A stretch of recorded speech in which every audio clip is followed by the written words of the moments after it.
Alrighty, welcome back everyone. If you're just joining us, welcome to WordPress Accessibility Day. My name is Allie Nimmons and I'm your host for this session. We are about to get started with Unmeasurable Accessibility, the case for inclusive design with Darice de Cuba. Please make sure to add your questions to the YouTube chat feed and we will answer those together at the end of the presentation. Just a little bit about Darice before we begin. Darice is a web developer and blog writer for the independent news magazine and website of Rotterdam University of Applied Sciences, where she enjoys writing a blog, brainstorming with the team about the editorial, working on new designs, optimizing pages, and maintaining and improving the WordPress website.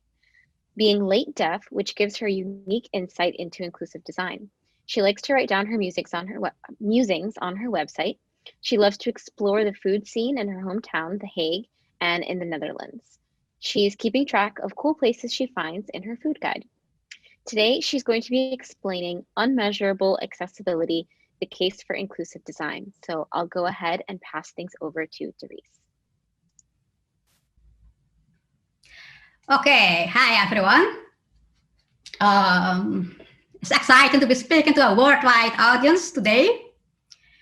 And I ask you to bear with me because I have several screens, including my own transcriber. So thanks to Allie for the introduction. So, my name is Darice, and I recap it very short. I'm a web developer, so I have experience with HTML, CSS, PHP, CSS, and of course, WordPress. And the rest you've already been told by Allie. And today I'll talk to you about the inclusive design and user usability and my own experience. So what most people understand on the accessibility is stuff like area for screen readers, keyboards tabbable, colors with a minimum contrast ratio of 4.5 to 1, and the CSS at media preference reduced with motion reduce. That is to reduce the motion for people who get sick from it. And the most important thing about all these things is that it's all testable, the tools are manual. So you can have a totally accessible website by Joe's standards, but yet your website may be very inaccessible to many people. There are several types of disability. You have visible and non-visible disabilities. Non-visible disabilities is a deaf or hard of hearing person, a person with autism, a person with brain damage, chronic illness, and depression. And also under the numeric chronic illness, there are several kinds of disabilities. Just to pick a few, someone who takes heavy meds that make the hands shake, which on the other hand makes it very difficult to use a smartphone or keyboard. So, non-visible disability, the person may look healthy to you, but they may have many disabilities. In our lifetime, most of us will have to deal with either long-term or short-term illness, broken bones, high stress for long period of times, all kinds of illness or injuries that can make you temporarily disabled or disabled for the rest of your life. So most people aren't born disabled, but become disabled later in life. I became disabled later in life. When I was 25 years old, I had a brain hemorrhage. And why I had that brain hemorrhage, it disabled my left arm. So I had to relearn how to use my left arm. And for the first time at the very young age of 25 years, I experienced how hard it is to use a keyboard when you're just recovering from brain hemorrhage. A year later, when I was 26 years old, I used to be hard of hearing, but then I lost the rest of my hearing. So one day I was still hard of hearing, and the next day I woke up completely deaf. So I had to drastically adjust my life in one day. So I don't consider myself disabled. Rather, I am made disabled by the obstacles created by society. A society built only for the seeing, hearing, talking, walking, healthy, straight, cis, male, white people. Every time I leave my home, just as what my life looks like outside when I'm deaf. I'm constantly avoiding things and adjusting. So now a quick few facts about deafness and that many people are not aware of. There are two kinds of deafness. You have deaf with capital D, which means a person who culturally identifies as a deaf person.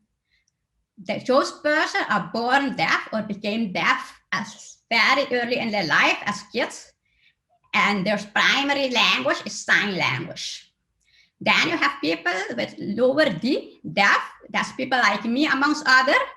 And we became deaf later in life. And like I was hard of hearing since I was a kid, but I had a hearing life. And later on, I became deaf. And you have people who have perfect hearing the whole lifetime, but maybe they had an accident or they took some medication, and it is known that some heavy medication may destroy your hearing. And from one day to the next, people went from perfect hearing to deafness. And of course, this spoken language is primary language. So they will depend more on caption and transcribers instead of sign language. Inclusive design is a design approach that takes as many individuals, their background, their needs, experience, and ability into account from day one of the project. Accessibility is a part of inclusive design. We want as many people as possible to be able to use our products. Small examples that have big impact. So just as a screenshot of Deliveroo.com, I'm from the Netherlands, so we have one of those food ordering is Deliveroo. And I have never used Deliveroo. And I don't know how well you can see the screen, but basically on the screen, I have already picked my dinner, and now I have to pay. And on the screen, there's nowhere there is an option, a text field, where I can fill in that I'm deaf. And imagine something is wrong with my order or the restaurant needs to contact me.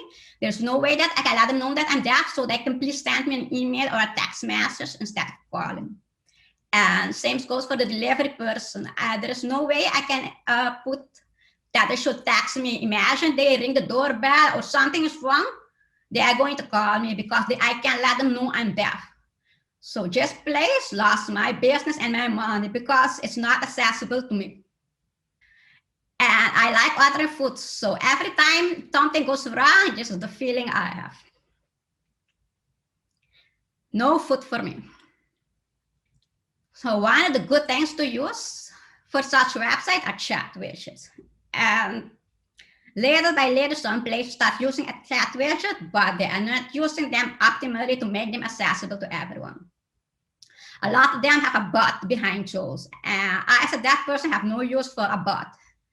So if you're going to implement a chat widget to communicate with the client, you should think about the real people behind it, reasonable waiting time, and the widget should work with all web browsers.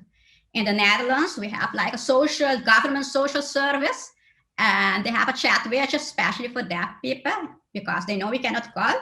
But the first problem is that you have to click like 3 or 4 times on the website to finally arrive on that chat widget. And the chat widget will work with Chrome or maybe it will work with Firefox. Every time they develop or they make upgrades, it's like a surprise with which browser is going to work. And just make sure it works in all modern browsers. Another thing that makes your website very inaccessible that you may not be aware of is using a no reply email. So you have your WordPress website and you followed all advice to make it accessible to screen readers, the colors are working well, your links work well. But then when you interact with clients, you will send a mail with a no reply and there will be no contact info. And the only thing you'll be providing is a phone number. And just have happened to me several times. And then I need to contact that company. I have no way to do it. So if you're going to use a no reply email, make sure you do have options in that email for people who cannot call to contact you. Let it be an email address that you are reachable at, a chat widget, or just a contact form. Another thing is when people write weblogs. I mean, a lot of us start WordPress as a weblog and then we expand it with WooCommerce and everything. But people write so difficult. I, as a developer, many times I'm looking for things, how to do things in PHP, how to do things in Python, how to do things in CSS. And I stumbled across a weblog and it's written so difficult. And it's not only weblogs. The same government website also has to contact many people of all social economic status in the country. And I don't know if you know, but if you make a mistake in your social things, you may get a fine. But when you get a letter from them or an email from them, it's written so difficult. I'm a college university graduate, and even I have difficulty reading what are they telling me because it's difficult. Imagine a person with no education who works a low-paid job and they get a letter like that. So no one ever said when reading a weblog or a website, I wish this was written more difficult. So leave the difficult words out and try to write like you're writing for kids in 6th grade. A photo says more than 1,000 words. Just screenshot of Specsavers, and it's the Dutch website. And next to selling glasses, they also sell hearing aids. And if you see the photos on just homepage, they assume that only elderly people use hearing aids. And just it's a huge assumption that is totally off base. Because like I mentioned, I became hard of hearing. Oh, I think I was born, nobody knows for sure. But when I started school, they discovered I was hard of hearing. So I think by the time I was 12 years, it was recommended that I wear hearing aids. So imagine nowadays you have a business and you just make an assumption of who your client base is and you design your website based on that. If I was 12 years today in 2020, I would want to create hearing aids with colors, and I've seen some photos. They are very much more fun looking than when back then. And imagine you have parents who have money or willing to spend money to give the kids great hearing aids, and they arrive on a website that looks like this.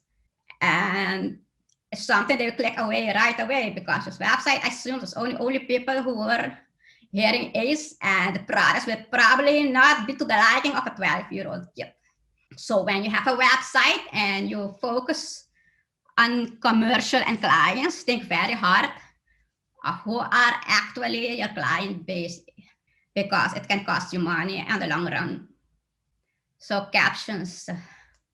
Facebook made a very deep research. I mean, for them it's easy because they can track everything. And Facebook found out that the increased view time of videos on Facebook was with 12% when they added subtitles. And they have millions of people to test on because we can count Facebook and Instagram on it.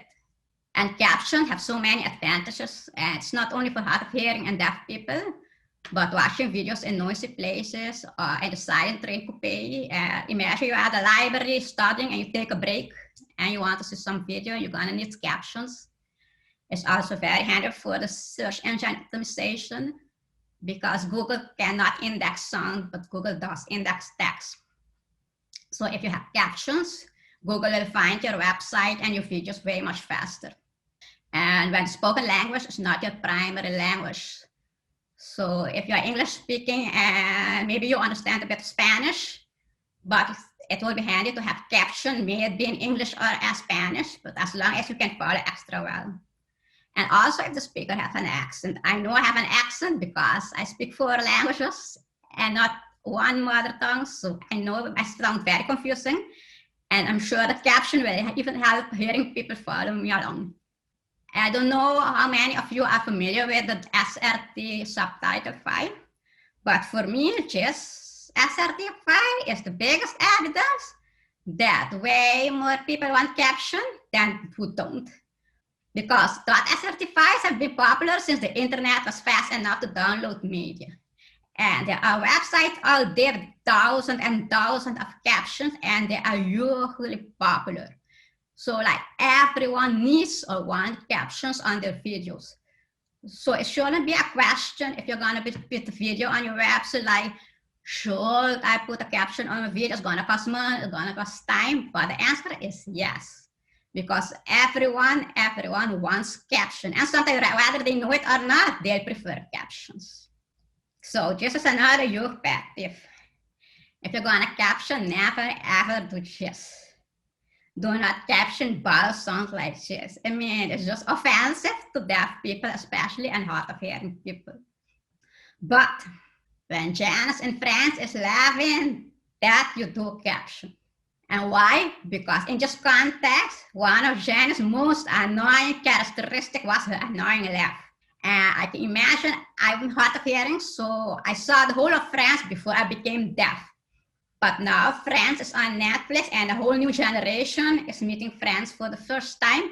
And I can imagine someone who never heard Friends will appreciate exactly knowing why people are annoyed when Janice laughs. So do think why when you caption something if you are doing the correct way and not in the offensive way. So everyone likes pointing out to me that YouTube has auto captioning. Auto captioning is not good enough. So firstly, auto caption suffers from bias because it doesn't recognize accent. And that also leads to non-inclusive. When you have a team of the same people, I don't know, I'm going to pick because most tech people are white and high socioeconomic captioning. They are going to be thinking the same, and nobody is going to think, oh, there might be people who speak with accent. It fails with names. It depends on clear articulation. If someone mumbles, it won't get captioned right. And it also depends how slow someone speaks. And I sometimes recommend people to do it is, like, even for a day, I thought I would like someone to do it for a week. But if you watch YouTube a lot, mute the sound and watch YouTube on mute for a week long. And only you're going to have to do it like that. People do depend on caption. Other caption, if there are captions, are they going to be good?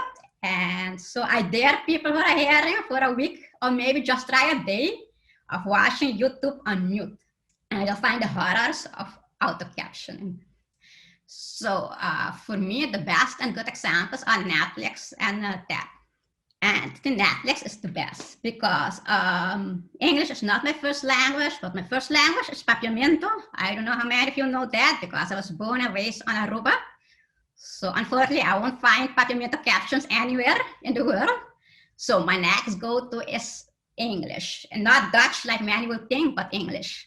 So when I watch a movie on Netflix, I will always choose the English captions first. But even so, Netflix has many, many options. And when I'm watching a movie from Spain, for example, I won't dub the language. I will let them speak Spanish because I can lip read some.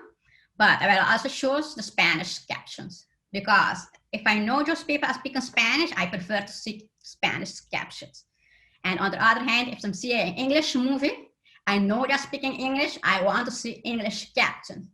And again, this is me, Darice, laid-back person.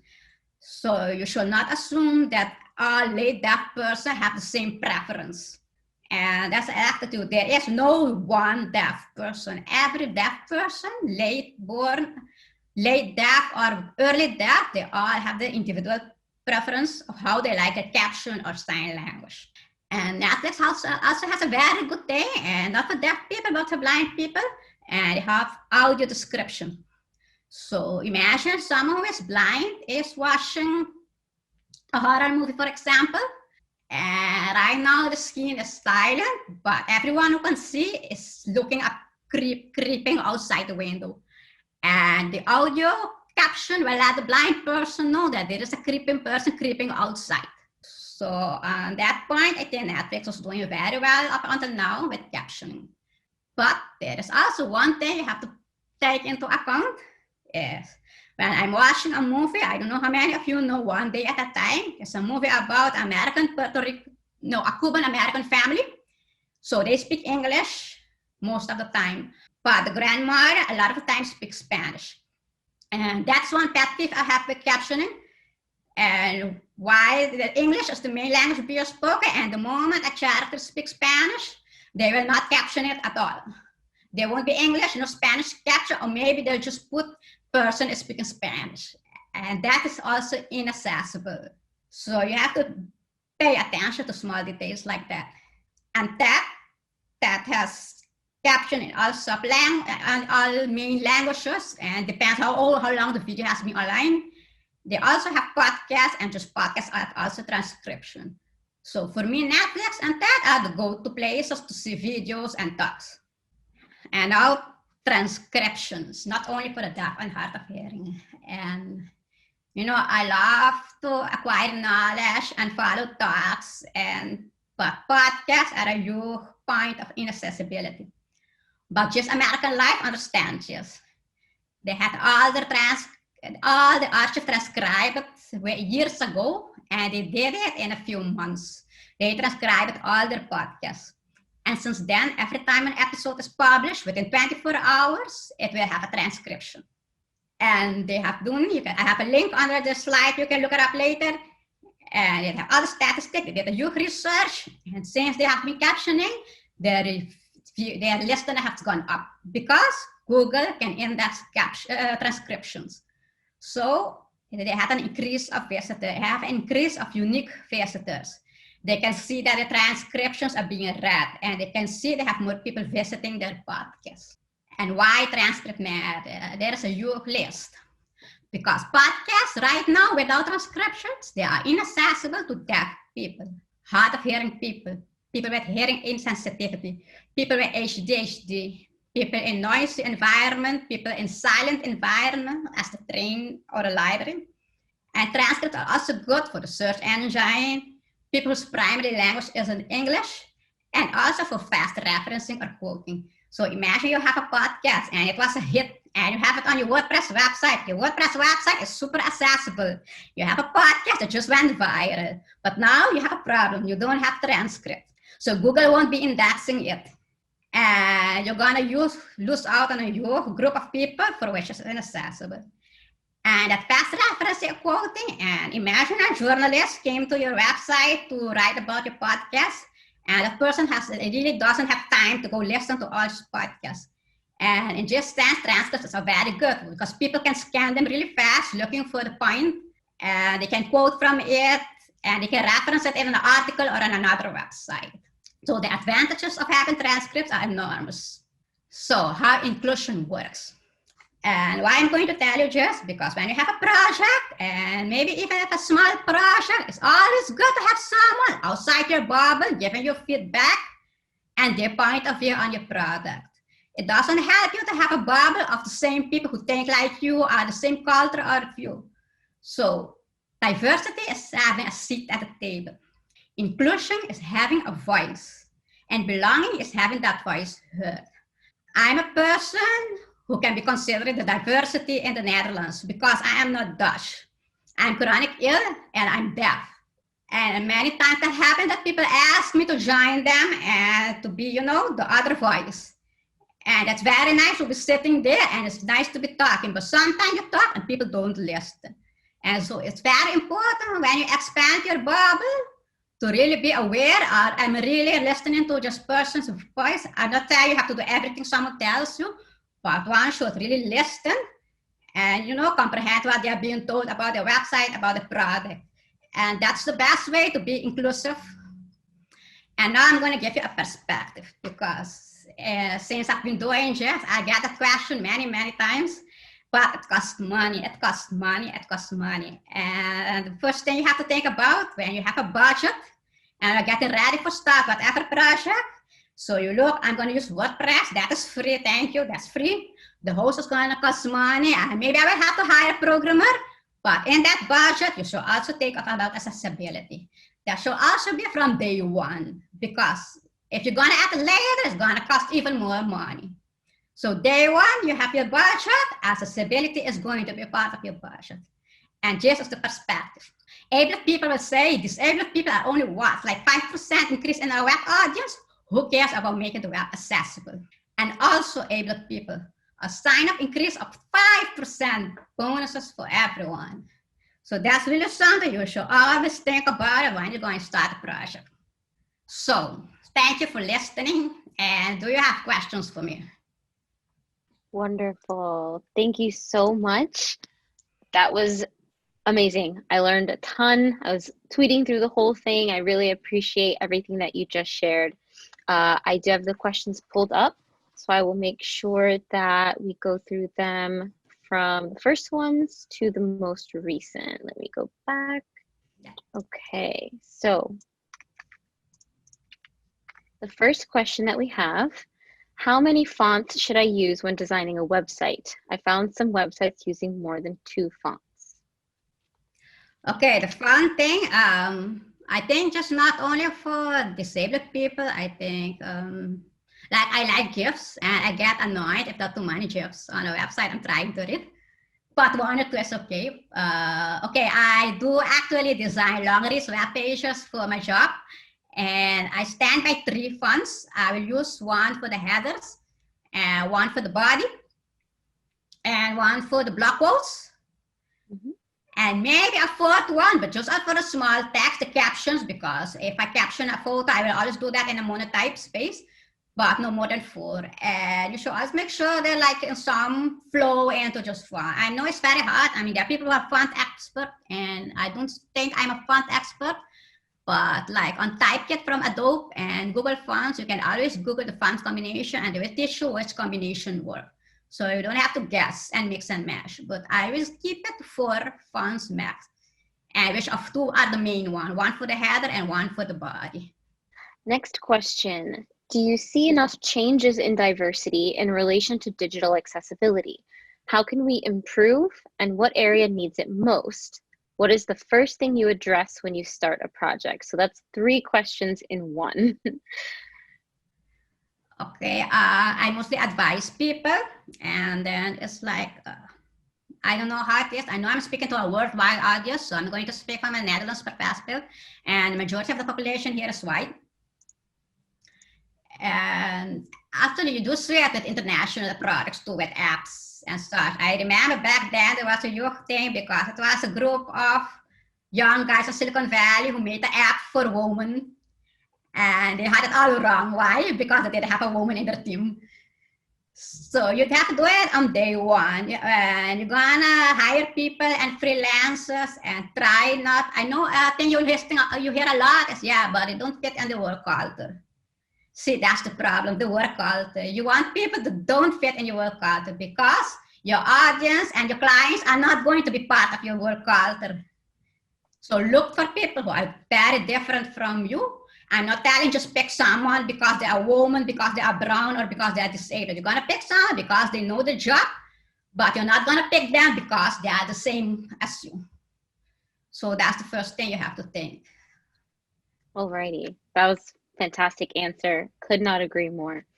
The next one we have up, YouTube auto captioning is not perfect, but can those captions be used as a reference to edit and fix the errors? Okay, yes. That is what I do at work too. We have videos online, we're captioning them. And yes, the advice is you upload it on YouTube and YouTube will generate the auto captioning and it's going to be full of mistakes. And what you can do is you can edit that file. So it does help that you don't have to start from scratch. So you just get that auto generated from YouTube. That's going to be full of errors and still will take some work, but at least you're not starting from scratch. It will have all the minutes already noted. And so you just have to go through that text and correct all the mistakes. And then you have a well-working captions. So yes, that's advice, but never just generate it and leave it like that. You can correct them. Absolutely. That's fantastic. All right, next question. Captioning is possible in YouTube, Vimeo, etc., but how can I use it in HTML type videos? So I guess that means videos that they've just embedded directly into the site and not from a third party. Well, that's a good question. You have to see the experts on that. I'm sure today there will be someone speaking about that. Because I'm deaf myself, I'm not able to test just things and create the captions. But if I'm not correct, HTML video are just embed files. So you have to like burn the caption hard-coded in the video. Because right now YouTube gives you the options turning it on or off, and Vimeo too. But if you're gonna embed it in HTML, then you make sure that you burn those captions in the video. So that's what I can think about, yes. Awesome. So this is actually the last question that I'm seeing, but we do have some time. So if anyone has additional questions, please put them in the chat so that I can grab them and pose them to the speaker here. So the last question I'm seeing right now is it good to use here when providing links? And if not, what is the right method? No, it's not right to use here.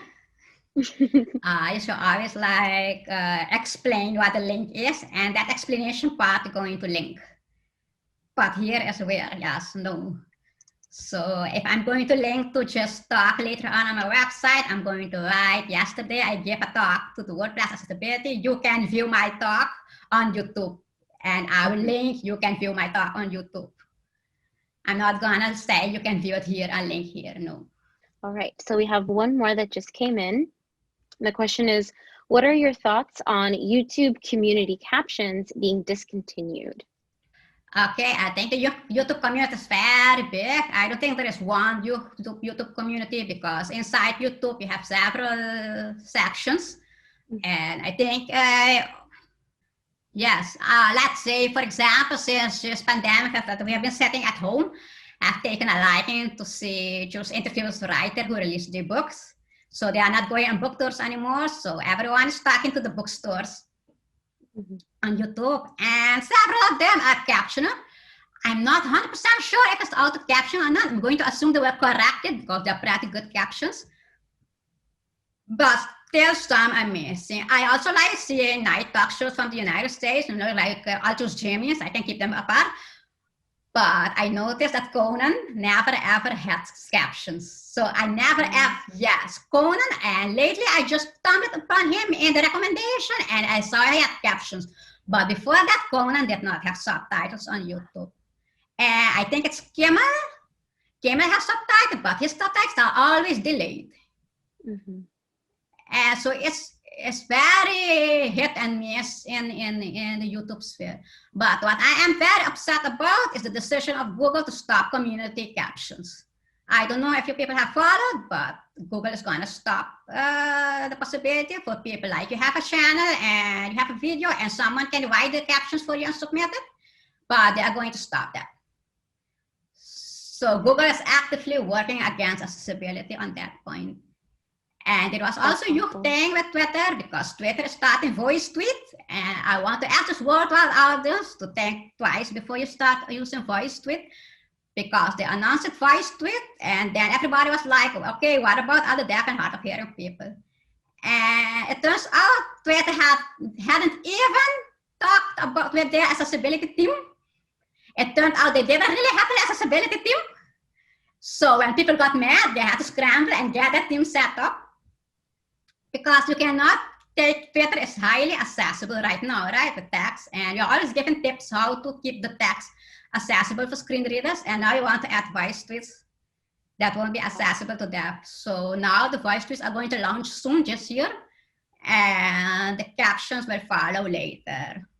So I'm asking right now to the worldwide audience, please do not use voice tweets. Just keep writing your tweets and so many letters. There you go. All right, folks, that's all the questions that I'm seeing for now. So we are going to go ahead and wrap up.